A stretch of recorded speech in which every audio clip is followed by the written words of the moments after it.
Hi guys, welcome back to my channel. आज के show की शुरुआत होती है कि सबसे पहले नारद मुनि को दिखाया जाता है, जो श्री राधा के पास आते हैं और श्री राधा से पूछते हैं क्या असु की व्यवस्था हो गई। तो श्री राधा कहती है कि नहीं, अभी तक असु की व्यवस्था नहीं हुई। तो नारद मुनि उनसे कहते हैं कि ठीक है, तो फिर मैं ही कुछ प्रबंध करता हूँ। फिर दिखाया जाता है नारद मुनि को, जो कि कैलाश पे महादेव से मिलने जाते हैं। महादेव उनसे पूछते हैं क्या कि नारद मुनि क्या हुई, हमारे द्वारा जो बनाया हुआ कार्यक्रम है क्या उसमें कोई बाधा उत्पन्न हो गई। तो नारद मुनि कहती है कि प्रभु ऐसा ही कुछ समझ लीजिए, असु की कोई व्यवस्था नहीं हो रही है। असु सारे जो कि अस्तबल में थे वो सब अपनी जगह से हिलने का भी नाम नहीं ले रहे, तो असु की व्यवस्था कैसे हुई। तो महादेव कहते हैं कि आप इसके लिए बिल्कुल ही फिक्र नहीं कीजिए, मैं असु की व्यवस्था कर दूंगा। जब यज्ञ का एग्जैक्ट टाइम होगा तो फिर मैं अपनी शक्ति से असु उत्पन्न कर दूंगा। लेकिन तब तक आपको ये बात को ध्यान में रखना चाहिए कि श्री कृष्ण को इस बात का ज्ञात नहीं होना चाहिए कि असु आ जाएगा। आपको श्री कृष्ण के सामने इसी प्रकार से अभिनय करना है कि असु की व्यवस्था नहीं हुई।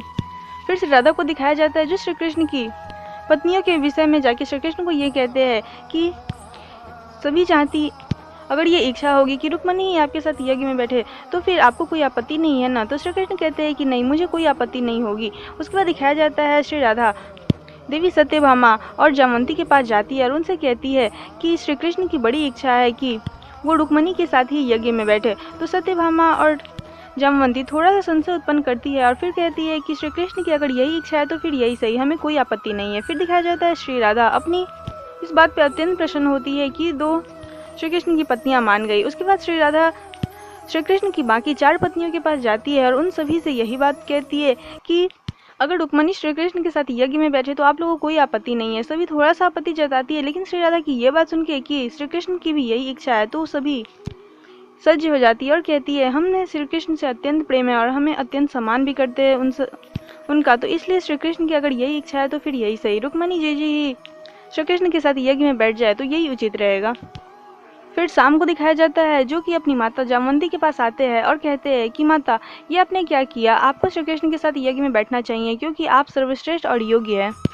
लेकिन देवी जामवंती शाम को समझाते हुए ये कहती है कि नहीं पुत्र, मुझे इस चीज़ की कोई आपत्ति नहीं, कोई भी यज्ञ में बैठ जाए इसे कोई आपत्ति नहीं, और रुक्मणी ही बैठ जाएगी तो और भी अच्छा रहेगा क्योंकि श्री कृष्ण की यही इच्छा है, इसलिए मैं इस यज्ञ में कोई विघ्न नहीं उत्पन्न करूंगी। और तुम्हें भी मैं ये कहती हूँ, जो तुम्हें सौंपा गया कार्य है वही तुम जाके करो और इस यज्ञ में तुम कोई भी उत्पन्न मत करना विघ्न। फिर देवी जामवंती वहाँ से चली जाती है। शाम अकेले में ये सोचते हैं कि इस यज्ञ को तो मैं किसी भी हाल में रोक कर ही रहूंगा। फिर दिखाया जाता है श्री कृष्ण को, जो श्री राधा को कहते हैं क्या सभी रुक्मणी को यज्ञ में बैठाने के लिए मान गई है। तो श्री राधा कहती है कि हाँ, आपकी किसी पत्नी को कोई भी आपत्ति नहीं है।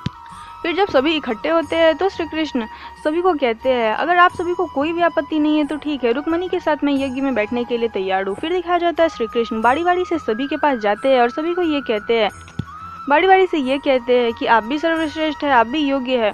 तो फिर सभी के मन में ये उत्साह उत्पन्न हो जाता है कि आखिर हम भी श्रेष्ठ है, हमें भी कोई कमी नहीं है, तो हम भी इस यज्ञ में श्री कृष्ण के साथ बैठ जाते हैं। उसके बाद फिर से श्री कृष्ण आखिरी बार सभी से पूछते हैं कि आपको कोई आपत्ति तो नहीं है।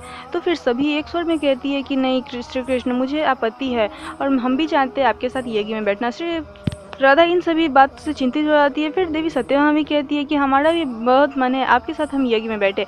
और आज का शो यहीं समाप्त हो जाता है।